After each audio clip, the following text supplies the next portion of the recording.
This client made some moves that made over $40,000 in less than 12 months, including a tax saving of $10,000. He came to us worried about the fact that the property market was in a bubble. He was good at saving and had been building up his savings for a bunch of years, had enough to get into the property market about 3 years ago, but saw property prices going up and his thinking was that it was just overinflated and that it couldn't keep going. He was buying into a bit of the media noise and fear around the property market. And so he was sitting on his hands, knowing that he wanted to do it, but just trying to pick the ideal time. In the meantime, though, this guy was getting smashed with tax bills because he was already making a good income, just over $200,000.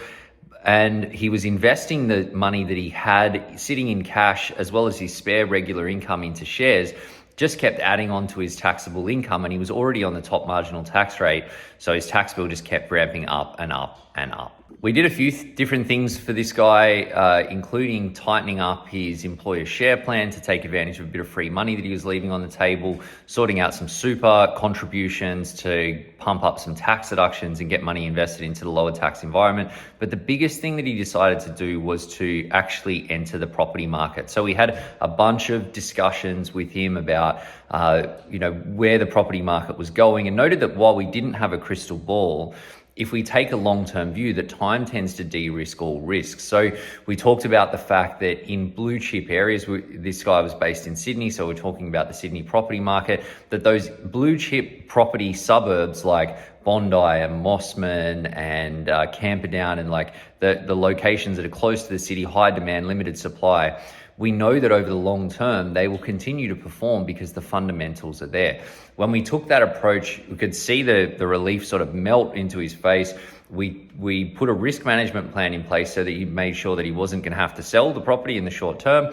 And then he felt confident to pull the trigger and get set to make the money that he wanted over time. As a result, he got some immediate tax savings through the negative gearing on the property. He also reduced the interest bearing, the money that he had sitting in a cash account that was giving him interest, further adding to his tax bill. So the tax saving for that, plus a couple of the other things that we did, was over $10,000 in the first 12 months. And looking at the asset growth expected from the moves that we put in place, over $40,000 in just the first 12 months. It's hard to not buy into the hype that you see on social media and in the news, but it's definitely very valuable to do so.